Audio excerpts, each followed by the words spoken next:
that we're recording this because we have a lot of members who unfortunately can't make meetings at lunch because of work commitments, but we have a number of clubs, sister clubs all around the world who pick this up later on YouTube during the day and today and tomorrow.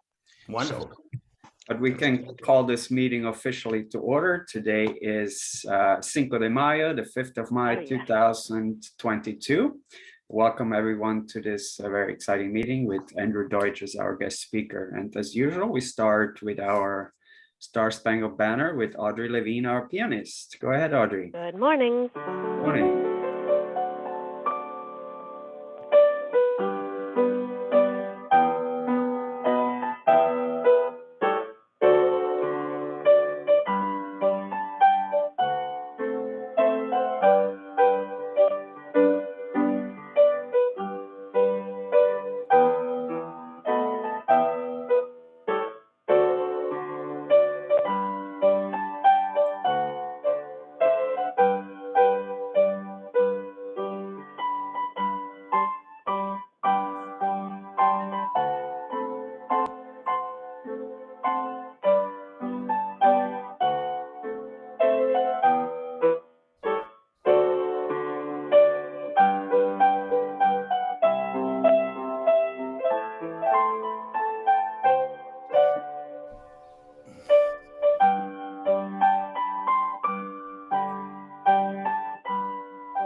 Thank you as always, Audrey. Appreciate it very much for making the time.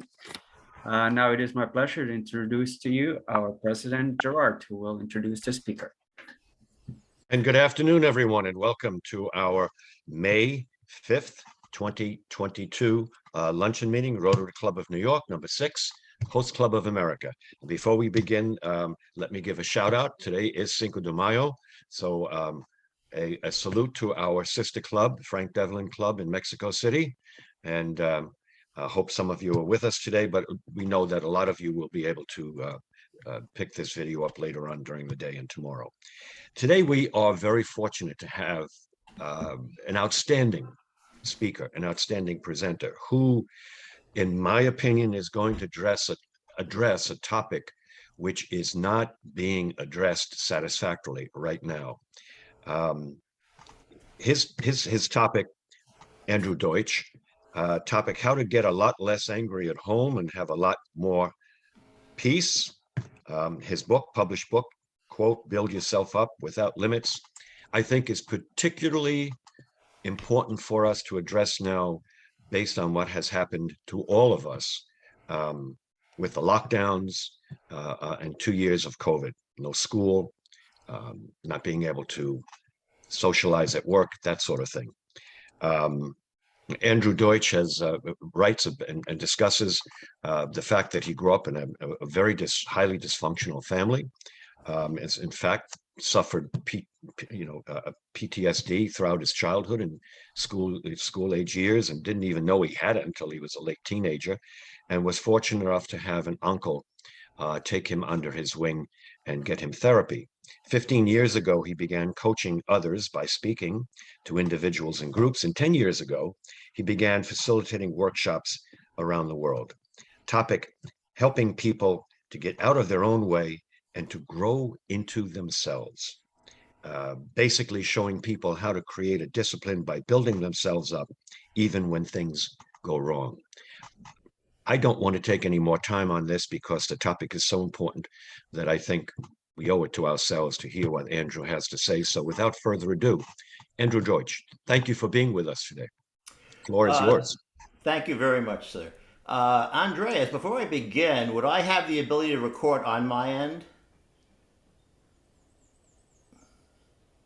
Can't hear you. You're muted. Andreas, you're muted. I said I could make you a co-host, Andrew, in which case you probably will be able to do so. So let me do that right now. Let me do that right now, okay? Thank you, sir. Yeah. Fantastic. You should be good to go, Andrew. There we go. Yeah, well, thank you very much for that introduction. And as as the judge said, I basically have been through the mill in terms of the human experience. And what I chose to do when I began to coach was to really share with others the hard-won lessons I've learned over the years. I've been through a lot of different modalities in which that changed my consciousness, and which is really the most important thing for us is to change our consciousness to go to reactions based on faith rather than fear. And that really is our biggest challenge every day. When we are afraid, we get very snippy with people. We can get very rude. We could push other people away to get in front of them. I remember years ago they had this product called the Cabbage Patch Doll, and they actually had Cabbage Patch Doll hospitals on Fifth Avenue, and they had doctors dressed up. They had salespeople dressed up as doctors with little stethoscopes to sell the Cabbage Patch dolls. And people were going insane for these little dolls. And he remembers.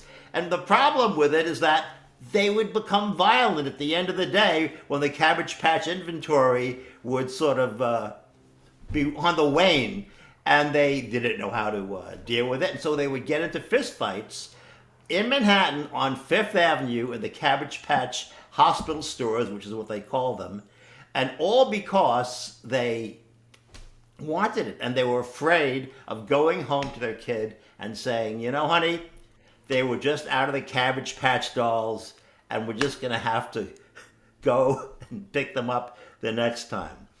So what I want to talk about today is certainly not to put anger down, because anger is just an emotion, just like love is, just like fear is, just like grieving is. It's no better and no worse. The problem with anger is that we get into far more problems with it. At the end of my talk today, I'm going to guarantee you this. I'm going to give you a way of becoming, not to eliminate anger, but to become a lot less angry. Instead of, throwing a dish across the kitchen, just to say in a healthy way, listen, I'm angry, and let's talk about that. It's a very difficult emotion to deal with. Many children growing up are not allowed to get angry. I never got angry growing up because I became a master of passive-aggressive anger. So the anger came out in other ways, and unfortunately that also happened to me as an adult. That's never a good thing, because all of a sudden people are going to say, why did you do that? Gee, why is the kitchen like this? How come you're 2 hours late? Gee, why did you say that? That was totally inappropriate. And that's always anger coming out from under the carpet that for years we try to push it down to survive. And that idea that I'm going to talk about towards the end of this talk will be a way for you to be a lot less angry and to have a lot more peace. The beautiful thing about it is that you're not going to have to buy anything, just an idea. Just an idea. So in other words, I'm not going to sell you a course. I'm not going to sell you a product. I'm not going to say go to this website. I'm not going to say meet me at Union Square for a workshop. All I'm going to say is, if you buy this idea, your life will improve, and I guarantee it. There are many types of anger. There are many types of anger, and there are many ways that we get angry during the day. We can have bills, like we look at that bill and we have the blank reaction. Or we could be really angry at our neighbor about the way he's putting out the garbage. Look at him, he's putting the milk cartons on top of the vegetable crates. That's not right. We can get angry at the way he's walking his dog. And that could happen to us every day. Let's say, for example, you have a daughter and she's decided to study sustainable agriculture. And one day she comes home with a rooster. that's not a good thing. But all of a sudden, you don't want to disturb her growth, her educational and environmental awareness. So you're putting up with hearing the cock-a-doodle-doo at 4 o'clock in the morning. But the anger is never just the emotion. In fact, anger is a secondary emotion. It's never the first. But the way we're designed, the way we're wired, is going back millions of years, that when we were in the cave people, and all of a sudden a Tyrannosaurus Rex needed an afternoon snack, and he stuck his head in the cave and he was looking at us. Well, that is where we had to defend ourselves, because we didn't want to be a crudité for the dinosaur kingdom in our neighborhood. Also, if we went out into the bushes and we heard a rustle, then maybe that was just our neighbor, having an afternoon nap, or maybe it was someone trying to attack us. So we never really had a chance to feel the first emotion. So anger is always a flight or fight response. And here's the thing. There are many faces of anger. There's the simmering anger. There's the hair trigger temper. There's the rageaholic. In fact, I had a client who was definitely, as a child, she learned to be into the tantrum mode in order to get attention. Why did she do that? Because she was the secondary kid. Her sister was getting all of the attention, and she was the golden child. And if you're in a situation where you have you're the second fiddle to the first brother who's the golden child, like, why can't you be like him? Well, guess what? You're going to be feeling a lot of anger and, of course, resentment. And why? Well, we're going to get into the why in a little bit. So I learned from her how a rageaholic evolves. And, they always say bullies, or if you stand up to a bully, he'll back down or she'll back down. And that's largely true, because people learn to be bullies or rageaholics as a way to survive a difficult childhood. Now, that wasn't my situation, because I was raised in a home where you had very unhealthy people, and that type of response would have cut no ice. Just as many people are perfectionists, and we wonder, gee, how did they become perfectionists? Well, they had to please the ice queen mother, or the distant father, or the addicted uncle, and they just were dancing as fast as they could just to get that attention, just to get some connection, and like to be visible. My friend Annie, who had a father that every day he came home at 2 o'clock in the afternoon, got out his martinis, opened up a copy of National Geographic, and just zoned out, went into his own private Idaho. And she was dancing as fast as she could to be a perfectionist to get his attention. And unfortunately, she's still doing it today. But anyway, but I digress. Getting back to the anger thing. So anger is very, very unhealthy for us. It creates heart attacks. It creates strokes. Not only that, anger makes us fat. They have found that people who get into 2 or 3 eruptions per night will go to the refrigerator 8 times. So not only is your lifeline decreasing, your waistline is increasing. And why? Because they have found that only high-carb foods, very rich high-carb foods, will quell the hormones that are releasing all of that adrenalized cortisol, which is one of the chemicals we feel when we get very angry or when we lose it. It's just the nature of the beast. So we're dealing with, look at it this way, with excessive anger. And I'm not saying just getting angry, but really pushing that throttle out to 10. We're dealing with heart attacks. We're dealing with strokes. We're dealing with weakened immunity, and we're dealing with obesity, because we're going to go into the refrigerator and have stuff that we're going to also regret eating later on. And that's unfortunately, but that's the way it is. What is an anger issue?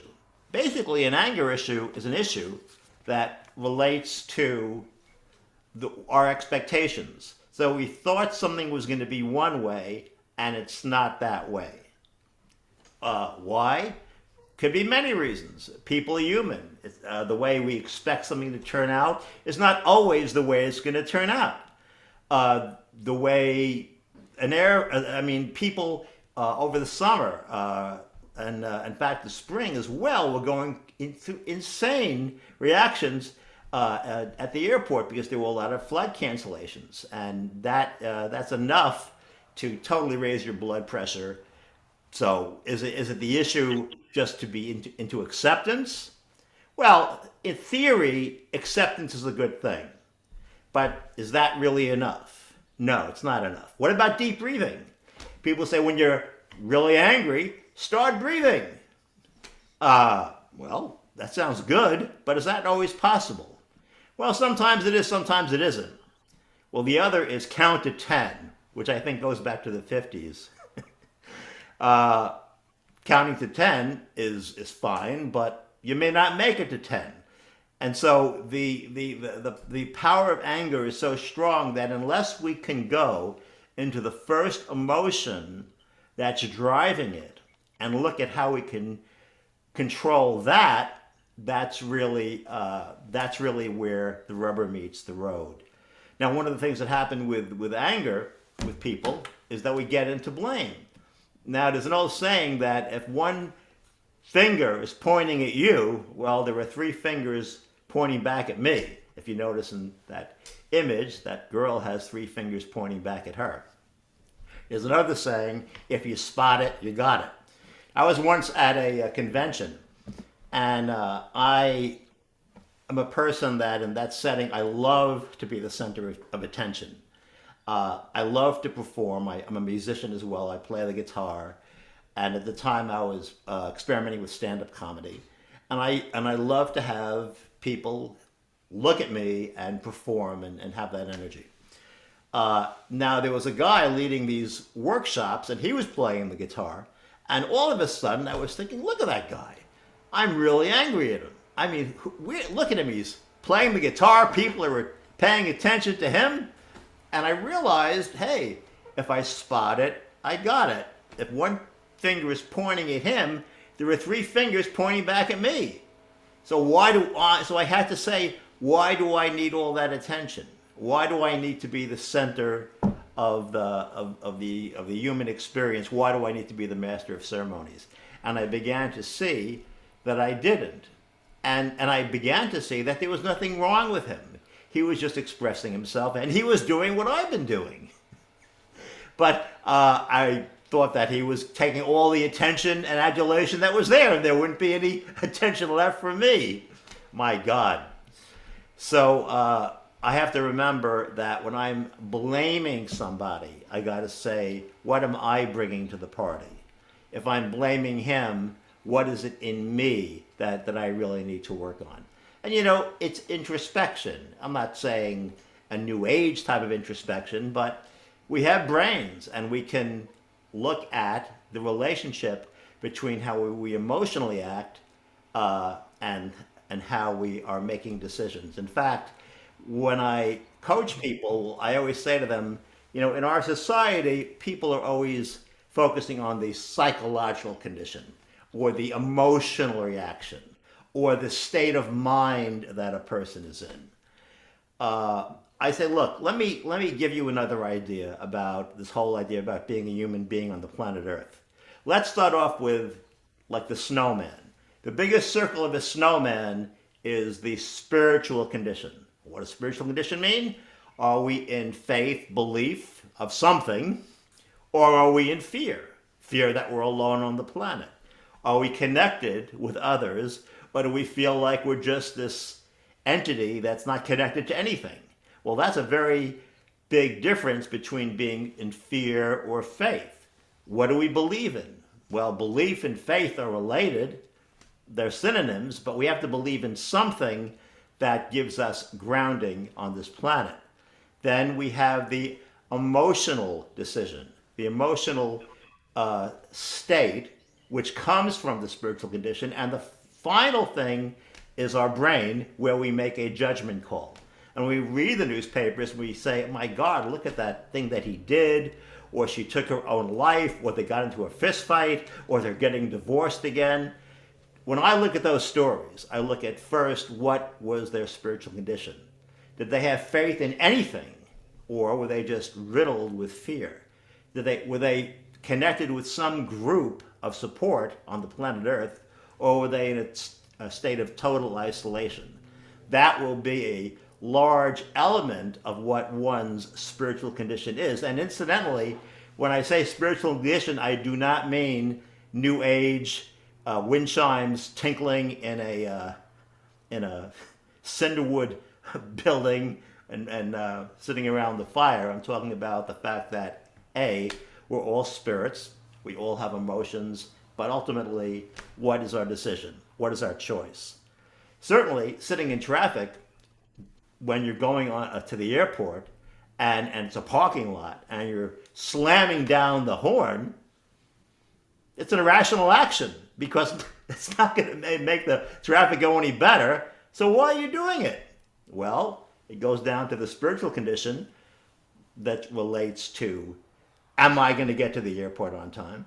Or adversarial, why didn't I leave 2 hours early? It's my fault. I always do it again, which is beating ourselves up. And when we beat ourselves up, we're no longer present. We're no longer in reality. We are actually being irrational. When we beat ourselves up, Elvis has left the building. We are no longer there. Now, there are things that we do that actually amplify anger, such as screenwriting, regret, and what if. These are anger amplifiers, and I call them like little transit vehicles or minivans that we get into in our brain, and we take it right down to the Rageaholic motel or the less thaner motor inn with the newly installed low self-esteem whirlpool. Let's break it down to the three. First, we have screenwriting. Screenwriting is best understood by negative forecasts. It's like we're creating a negative forecast for our life. And we're saying the way the economy is going to go, isn't going to go. Oh, my inflation. Look at what it costs for a bag of oranges. The gas prices. What's happening in Ukraine? Well, the next thing he's going to do after that is this. And then what's going to happen to us is this. And before you know it, that's going to happen. And then we are off to the races. And then we are in the screenwriting state. Screenwriting is never positive. Screenwriting is always negative and an amplification of anger, because screenwriting hits the first emotion that anger is driven by. And we're going to get there, folks. Be patient. The other is regret. Regret is always a toxic environment. It's a toxic experience. And in a way, it's very indulgent. It's very indulgent because they both produce cortisol and adrenaline. They both take our mood down, and in a way, we're no longer being present. We are in the past, and when we have one foot in the past and we have one foot in the future, we're not doing good things for the present, guaranteed. What if? What if is an entree, a prelude, as it were, to worry. What if is like a diving board right into the worry swimming pool. Now, when you see people into these states, whether it's screenwriting, regret, what if, you could actually look at their body language, and they're doing things like this. They're in a way, they're doing their drugs because they all have a chemical reaction. They become very grumpy. They say things, oh, leave me alone. I'm busy worrying. Leave me alone. I'm busy screenwriting. Leave me alone. I'm busy worrying. And anyone that you ask about worry, starting with what if, you always say to them, look, is this going to help you? And the answer is always no. But they don't know how to not do that. They don't know how to stop screenwriting. And that's where our spiritual condition comes in. Because just like we can take a drink of alcohol, we can also take a drink of adrenaline. We can take a drink of alcohol, we can also take a drink of cortisol. It's funny, it rhymes, cortisol, alcohol. Those are very toxic, both are very toxic chemicals. One creates an external inebriation, the other creates an internal inebriation. Resentment. A lot of people resent their friends, their cousins, their relatives, their husbands, their wives. And resentment comes from the word ressentir, which is French, to refeel. I remember I was going to a wedding with my wife, and she really didn't want to go. And I said, why don't you want to go to the wedding? She said, well, my cousin Abe's going to be there. I said, all right, we'll see Abe. She said, no, you don't know what happened at the last wedding, which was 10 years ago. Abe said I looked fat and old in this dress, and I needed a makeover. And then he said he was kidding. I said, he actually did say, yeah, he did say that. Now, the problem was, Abe said something 10 years ago to my wife, but unfortunately it stayed in her head. It rented out space in her head for 10 years. Rented out space in her head. And the problem with it is that our old brain doesn't know the past from the present. So when she was thinking about what Abe said to her 10 years ago, her old brain, the hypothalamus, was saying, hey, this is happening right now. So not only did he create a seed of suffering in her head, of course, going into anger, she was experiencing it right now. And how sad is that? He probably forgot about it in 2 seconds. It's been buzzing around her head like a hornet's nest for 10 years. And why?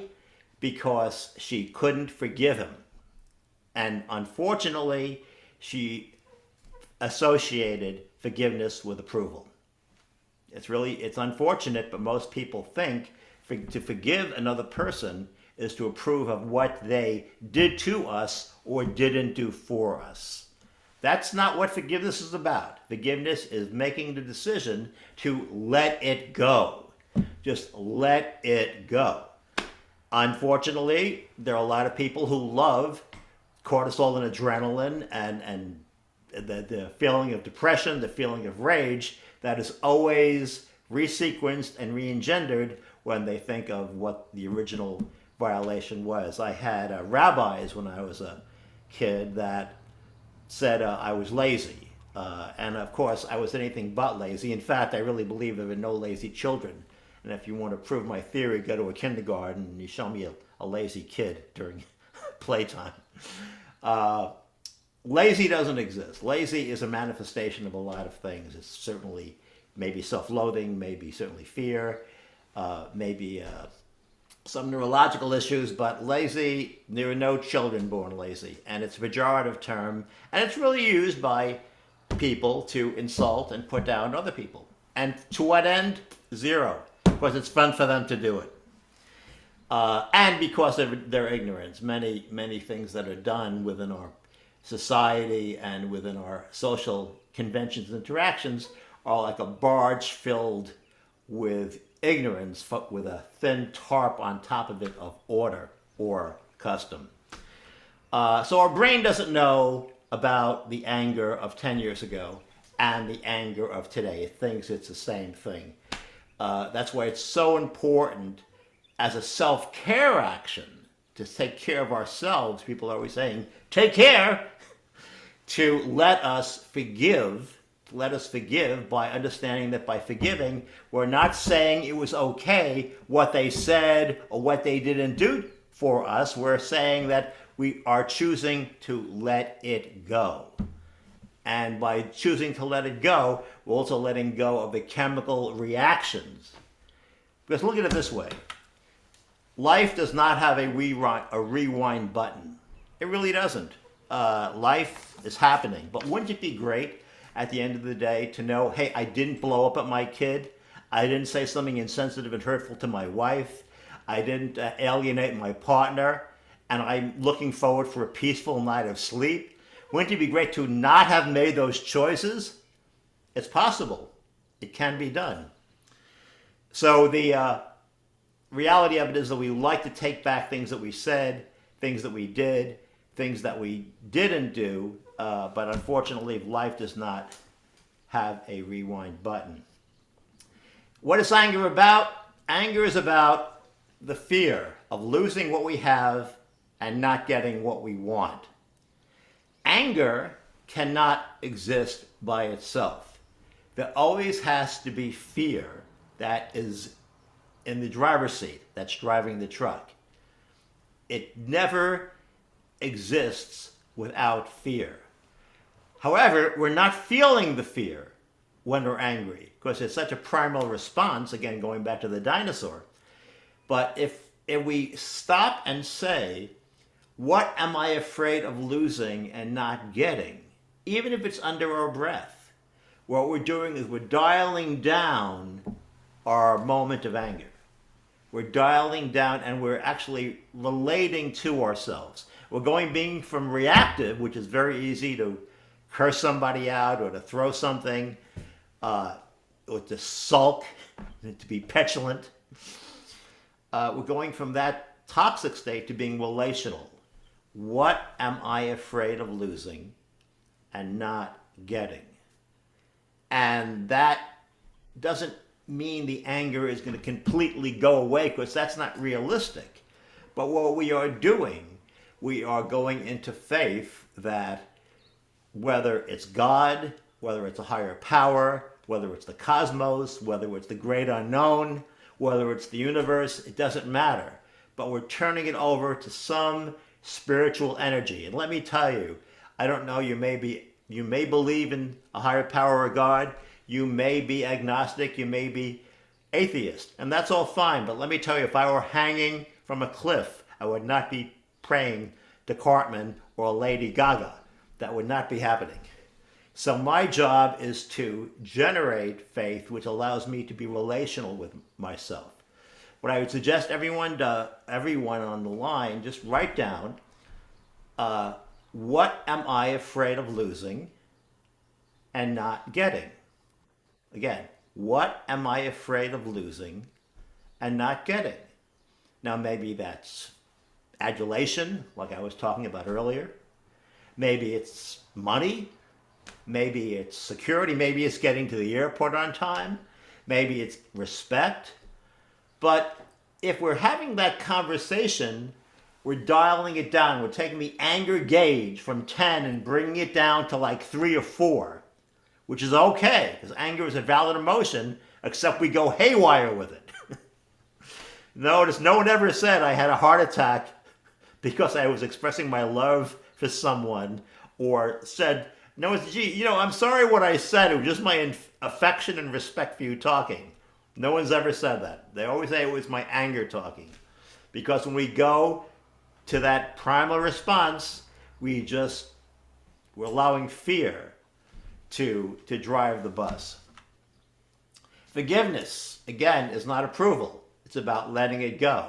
So the next time we look at someone and we feel angry, and it's from 5 years ago, what they said to us at the wedding. In fact, I had a client once who wanted to work with me, and the first thing she said, I just got off of the phone with my husband, the loser. And I said, you can't call him that. He is the father of your child. At one point, you loved each other. At one point, you decided to bring a life into this world. Now, he may have been a bad husband. He may have been a horrible husband. But if you call him that, you're lessening your relationship with your son, and you're lessening your relationship with yourself. Because what he is, no matter who he was a damaged person who did the best he could. My grandparents were very unhealthy people, but I guarantee you they couldn't see it, and they did the best they could. The rabbis that I had, who actually were into corporal punishment and did not say the best things, as they were not really good teachers, but they were doing the best they could. So my job is to forgive. So every day I write a forgiveness list for people that I feel that I have some resentment, and I pray for their wealth, health, and prosperity. So a good model is to say, I now give up my right to resent Joe for not coming on vacation with me. And then I'll say, hey, Andrew, good job. I'm proud of me. And God, that's more your success than mine. So what I've done by doing that is going from a reactive state to a relational state. Now, if you don't take these actions, you'll still go through the daily clog dance of resentment. You will still get way too angry, more than the situation actually requires. And there'll still be people that you've hurt, people that, things that you would wish that you didn't say. But you don't have to go down that way. You can say, what am I afraid of losing and not getting? Answer the question. Have a relationship with yourself rather than a reactive shit. And to forgive. I give up my right to resent Sarah for going out with another guy. Forgiveness is not approval. It's letting it go. When we beat ourselves up, Elvis has left the building, and we want to be present with the fear that is always driving the anger, and to think in terms of not of anger management, but in terms of fear management. Because if we do that, we will have an infinitely better life. Thank you for giving me the privilege of speaking today. God bless everyone. Thank you so much, Andrew. Quite a lot you've put on our plate. One of the things that came to my mind, and I'm going to open this up to anyone in the chat room, or just raise your hand or just join in. What was there an epiphany in your life, or was it a series of realizations that brought you from what you were to what you are today, or what you know Well, today, how you yeah, practice this today? yeah. I began to see that my blaming the teachers that I had, and blaming my grandparents, and I also had a mentally ill mother, and I had a father that slept in the basement and all that. My blaming them was doing me no good whatsoever. And basically, I was saying, what am I getting out of this? What's the point? I'm pointing my finger at them. You should have done that. You should have done this. How come you didn't do that? Didn't do any good for me. I wasn't making any money out of it, and I certainly wasn't feeling any better. So I began to say and learn, through experiences with people about forgiveness. Many years ago, Rabbi Harold Kushner wrote a book, and I remember he came on Channel 13 in New York, and he said, the Jews have to forgive the Nazis. And they looked at him like he had just left the mothership. And what he was saying is, you don't want Joseph Mengele to rent out space in your head. So I realized that, hey, I don't want the rabbis to rent out space in my head either. And I don't want someone that I was, that disappointed me in business 2 weeks ago. So forgiveness is not for them. It's for me. It's a self-care action for me. And I began to say, well, why wouldn't I do that for me? And that actually helped. And then all of a sudden I was saying, when I've been hypercritical to myself, nothing got better. So can I relate to myself in a more relational way that'll allow me to be present with people? And then things got better. And like human nature, when things get better, you say, hey, this works, let's continue doing it. Thank you. Karen Landman, you have a question. Unmute yourself, please. Hello. Yes, I had 2 questions. The first question was, and you feel free to answer one or both, but the first question is about, what about people, I'm a psychotherapist myself, and what about people who don't feel their anger? They do have anger, but they're so out of touch that they have the subjective experience of not feeling anger. And second, about forgiveness, which you just talked about, going on that last comment you made, how about people, I have a client who's been abused severely in domestic violence, almost killed, and she either is not ready to or cannot forgive her abuser, maybe never should or could forgive her abuser, but I'm wondering what you thought about those 2 issues. Well, certainly if you're not feeling the anger, as I spent many years like that, because I came out of a PTSD environment. I had white noise in my head and bad voices many years ago. Said, "What were you thinking?" And well, guess what? Thinking was not an option. I was acting in a very reactive way. I go here, I go there.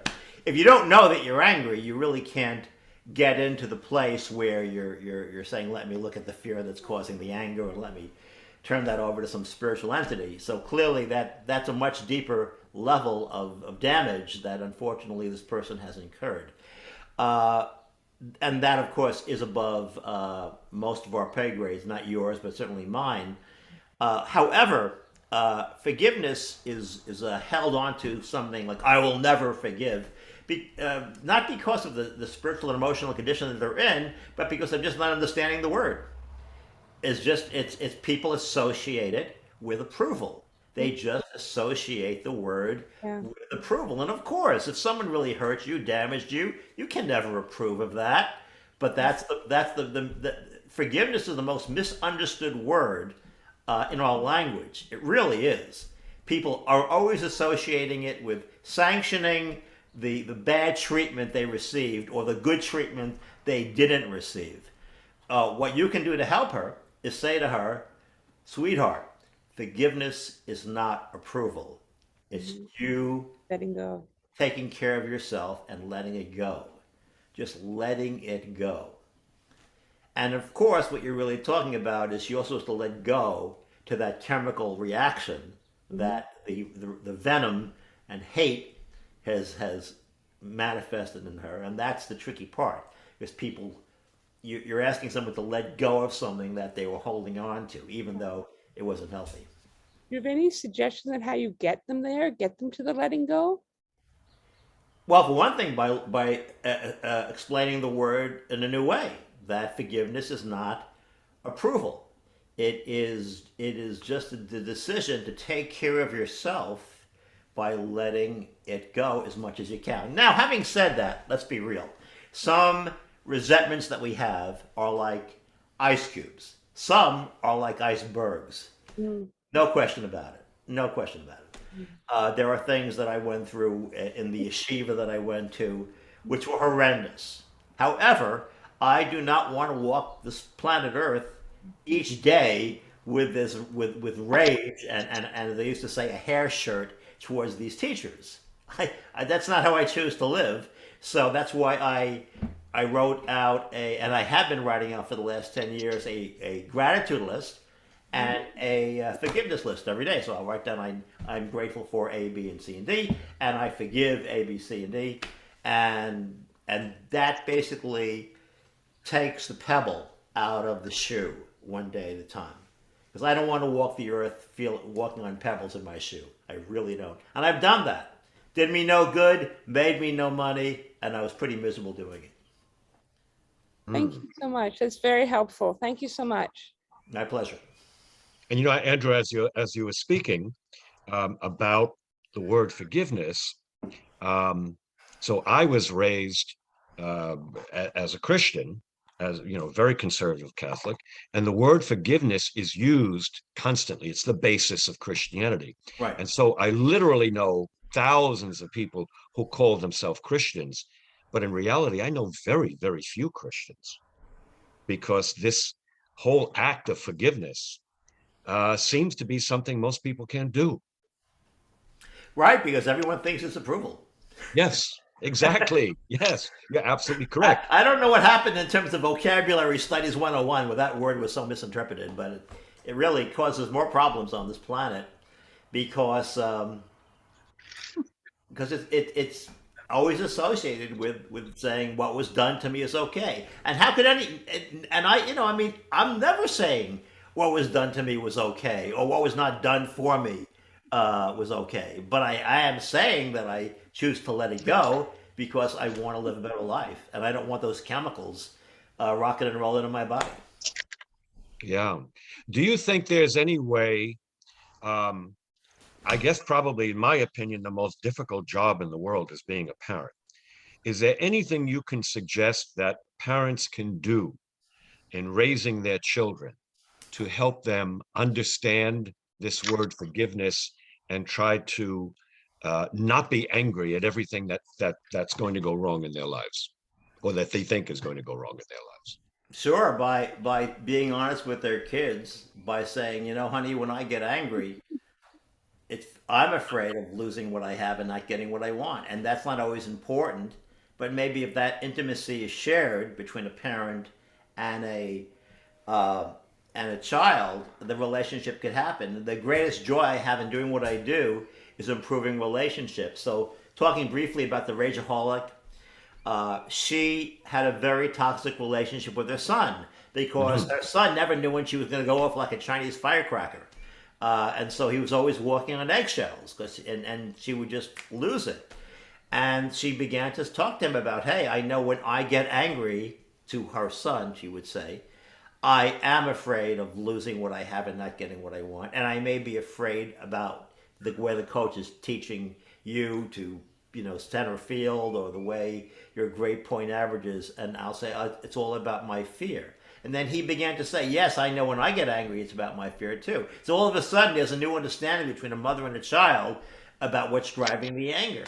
Because anger will never go away, but we need to just get it down to where it doesn't become like a mushroom cloud over the coffee table.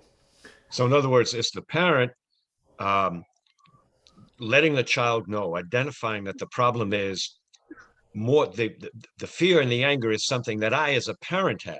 Yes, It's not you, it's me. that's right. That's I right. have the fear. I That's have right. the anger, and Yeah, I'm trying to deal with that. And that's it's right. not your fault. It's something that I have to deal That's with. right. It's an issue that I have, not you. Right, because especially the mind of a child is like an open house. It's an open apartment. Whatever goes through that door, there's no door. Whatever goes to that child's head is all about them. And so if they're dealing with a raging Cajun parent, Sure. they're walking around thinking, I can't be honest with my dad, my mom. I can't talk about problems that I have because I'll have two problems. One, the problem that I have, and two, dealing with their reaction, which will be like another mushroom cloud over the kitchen table. So yeah, if fear can be expressed between parents and children about how that's what's always driving their anger, guess Right. it can revolutionize the next 100 years of a family. I was very fortunate in that I had a grandfather who always exposed all of us to different cultures. So he had a lot of, we always had, for example, Satmar Jews in our house, always interrelating with them. We had people from other different nationalities, different races. And I think that that's something a parent can do also to help mitigate fear on the part of their children towards someone or something that it's new, it's different, I don't understand it, therefore I'm afraid of it. Sure. And if I don't understand it, I'm going to get angry. What did they do to me? That sort of thing. And that's something I was always very grateful to him for doing, that I could have relationships with all these different peoples without fearing them. That's very revolutionary and very unusual. People tend to segregate within their own cultural groups. Yes. Uh, It was very surprising to me. I mean, not as a child, because this is the way I was raised. I thought that's the way everyone did things.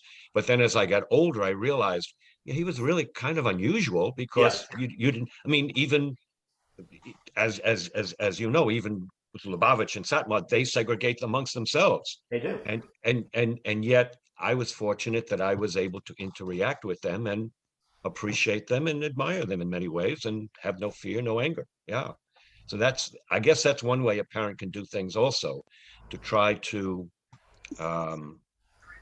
expose their children to as much that life has to offer as is possible, in a good way, obviously, sure. Okay, any other comments, questions? Okay, Tom McConnell, make sure you unmute yourself, Tom. Yes. Hello, Brother Gerard. Great to see you again. And Great to just wanna see you, say hello. Tom. Yes, I want to say hello to everyone out there. I haven't seen you in a while. I'm so grateful, Gerard, that we're going to have a first in-person meeting next week, right? May 12th. Absolutely. Congratulations. I'm so glad you got that done. Very, very good.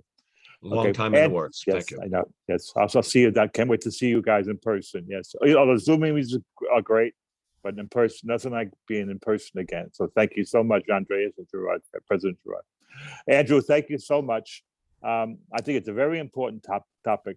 how I've dealt with it is I find don't get angry at loved ones or clients that you don't think you can change them. Even at work, if I work with a manager who get really mad at a client, I said, don't get mad at him. He always does that. He's always for 20 years he's been doing that, and don't get angry at it.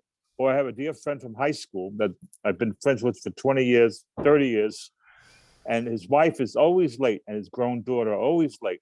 It drives him crazy. He can't make appointments. I said, well, you love her, right? So this is something, you're not going to change it, and you have to have the wisdom to know the things you can change. If you can't change it, don't get angry at it. You know they always do it. They're not. It's not malice. They're doing it. They just always do it. And don't get angry at things that you can't change. That's my advice over the years, Andrew. I wonder you think if I'm giving good advice there or not. Well, yeah, I'll suggest to look at the word change, that because people are always saying, the guy he's never going to change. That's right. Whatever I say to him, he never changes. He's always the same. He'll never change. So don't get mad at it. Don't get mad because nothing because you can't change it, right? What's the sense of getting mad? You're just wasting your anger. Am I right? You're right, but really, my take on it is that there are two types of change for human beings. One is a human being to go into faith and belief of something good. That's good change. The bad change is when someone goes into fear, and then generally negative habits occur. They'll start drinking, they'll start isolating, they'll start going through mood swings. Those are fear-based changes. So my only change is to have more faith. Maybe even if it's just the faith of being present with you, and how that's an important way to connect with you. That's a value to me. So I want to stay with the faith thing and not with the fear thing. Okay, thank you, Tom. Good, thank you. Yeah, thank you. You mentioned something else, Andrew. You mentioned two words, which in my opinion are probably the most dangerous words in the English language, but you mentioned two words early on. What if? Yeah. And can you maybe go a little more into that, especially as parents dealing with children? I've seen too many times where a parent really can instill fear in their children, not deliberately wanting to do something negative, but out of, I guess, a misguided sense of love and protection for that child by using these two words, what if? Well, yeah, what if is a prelude to worry. Worry is a meditation on garbage. Really. Yep. It's a meditation on garbage. Yep. The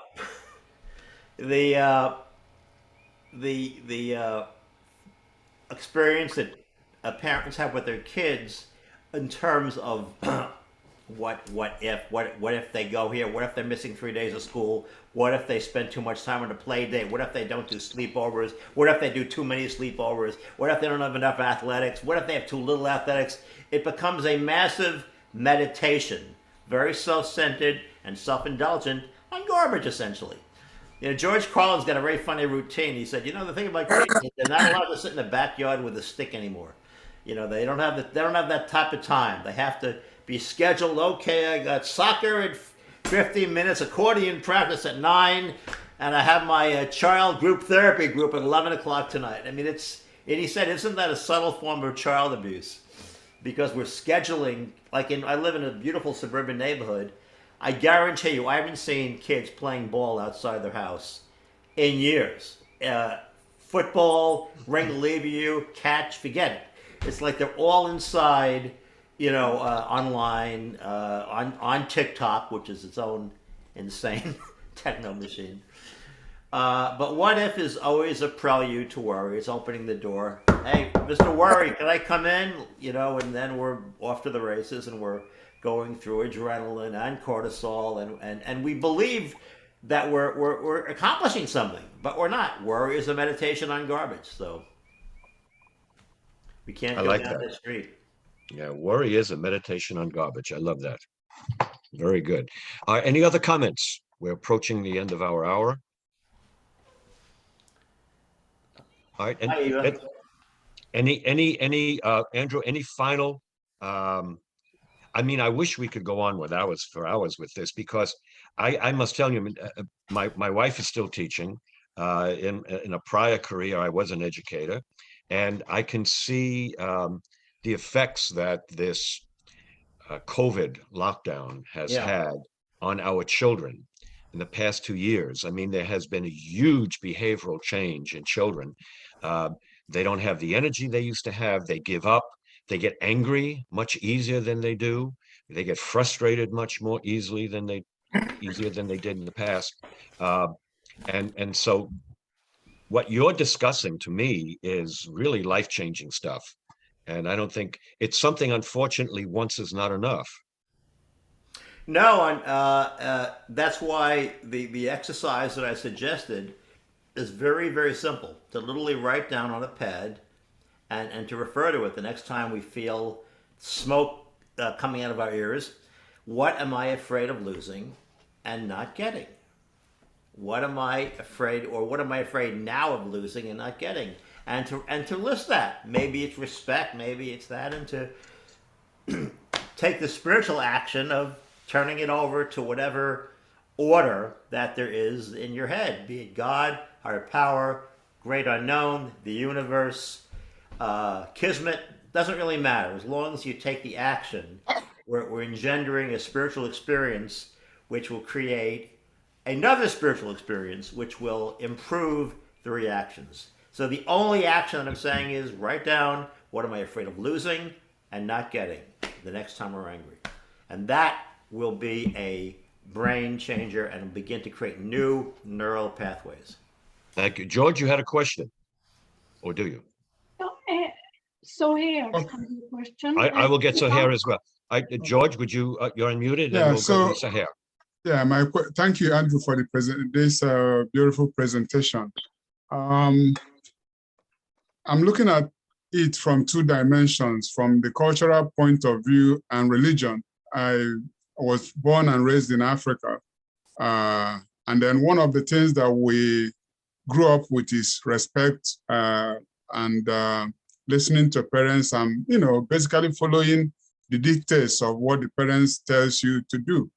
And for the most part, is the right thing according to the culture and so on. But also, I grew up in a Catholic family. And as a young man, I studied catechism, the 10 Commandments, love your neighbor as yourself, listen to your parents, and so on and so forth. Or even going to Holy Communion and Acts of Constriction. So I'm just wondering, how can your idea be extrapolated in the vast area of society so that we can shrink some of the differences or issues that we have? Because oftentimes, two groups will fight, two friends will become enemies, people that get married, love each other, will hate each other after a beautiful wedding and so on. So how can we make the world a better place by taking some of the things you've mentioned today to better human society? Well, it starts with, as Michael Jackson said in a song, the man in the mirror. The man in the mirror. How can you change your ways? Because, and the other saying is, be the change you want to see. Was that Barack Obama who said that? But anyway, the answer, George, comes with you looking at yourself in the mirror every morning. And maybe you can say, I love you. You got greatness in you. And when you're angry, just look at the paper and say, what am I afraid of losing and not getting? How important is it? Can I live without it? Can I have a spiritual experience to lessen my anger and deal with it in a different way? So it's not about we, it's about me. In this case, not me, but you. How are you going to behave in your relationship with you in a new way? Now, if you can do that, then you'll be a light of inspiration for all those around you. And just by your commitment to new ways of relating to you, that will change the world around you, because people will see it, feel it, and you'll be inspirational. Okay, thank you. So here, you had a question. Yes. Oh, let me unmute myself. Oh dear. You are unmuted. I am? Yes. All right. Uh, thank you very much for your presentation. It's beautiful.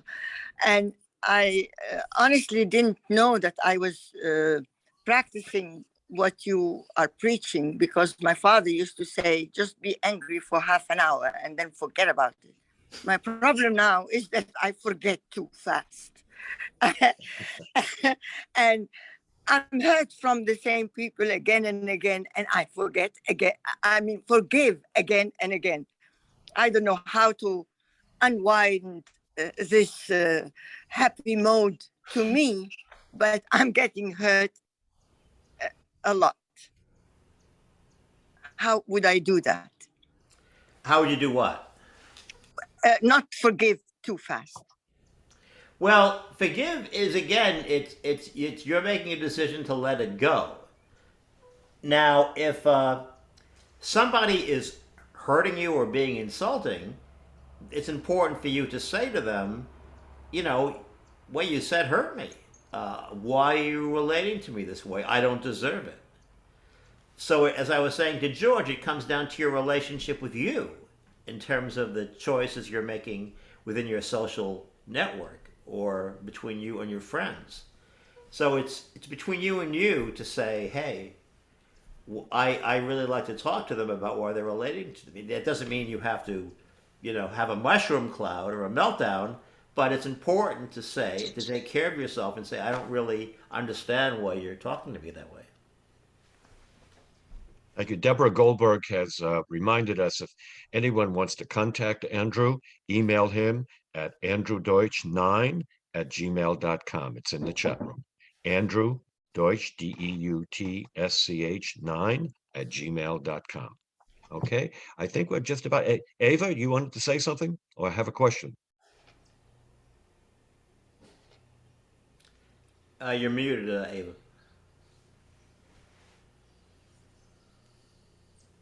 I guess not. All right. Well, again, thank you, Andrew, for I have to tell you, I don't know, I heard birds in the background. Is that outside by you? It is. It's certainly not. It's not. It's not. They're not floating around my head. So I mention it because that's one of the greatest sounds in the morning when I wake up. If I hear birds, it just I really want to get up and enjoy life. Yeah. And I must tell you, it was apropos to hear them because what you've said to us today wants me to go out now and re-experience life. It's it's a type of freeing oneself from all the inhibitions that have been dumped on us all of our years from all Yeah. the people around us. You know, it's a lot of baggage that we all carry. And you've hit the point when you said to George, when you want to look at the most influential person in the world, when you want to see why things are going the way they're going, look in the mirror. Yeah. And that we and that's I guess the most difficult thing, coming to the realization we are who we are because of ourselves. Yeah. The way we are relating or not relating to ourselves then comes out exponentially to the people in our life and our relatives, husbands, wives, children, and that's really it. Really starts with that, and that to me that's a great thing because it isn't like we have to go out and spend 15 days in the forest banging drums or Exactly. start drinking a new type of diet cola or go to India and listen to sitar music. It's really about how we relate to ourselves today, right? Eyeball to Absolutely. eyeball. Absolutely. So thank you again. Thank you, Andrew. Thank you, Uh, Gerard. and I wish we could do this once a week, every week, because it would be, I mean, it's a fabulous prescription for not just happiness, but success. That we are who we are because of who we are, and That's right. we have to address ourselves, not to look for any exterior exponential things, why things are going the way they are. They're going the way they are because of conscious decisions or unconscious decisions that That's we've right. made. Yeah. Reminds me of something you just mentioned it, which brought back to the Beatles back in the late 60s. They were looking for the meaning of life, and they took this venture to see some Maharaja, whoever it was. Maharishi Mahesh Yogi. Absolutely, in India. And I read something written by, of all people, Henry Ford, certainly not a nice man, you know, an anti-Semite, an anti-Black. I mean, in some ways a fascist, but he said something to me that was the meaning of life, which you've just reinvigorated. Whether you think you can or whether you think you can't, you're right. We are who we think we are. That's right. So thank you again. And thank you for everyone for being with us. And I remind you all that next Thursday, as Tom reminded us, we're going to have our luncheon at the Union League Club, and our guest of honor will be the new police commissioner, City of New York. It should be, I mean, I'm so grateful that after 2 years, we'll be able to actually sit down and meet together again. And this should be a great occasion. So hoping to see all of you then. And in the meantime, please take Andrew's advice, write down what you are afraid of losing and not getting, and then deal with it. Thank you, Andrew. Thank you all. Stay well. Take care, Andreas. Thank you. Bye.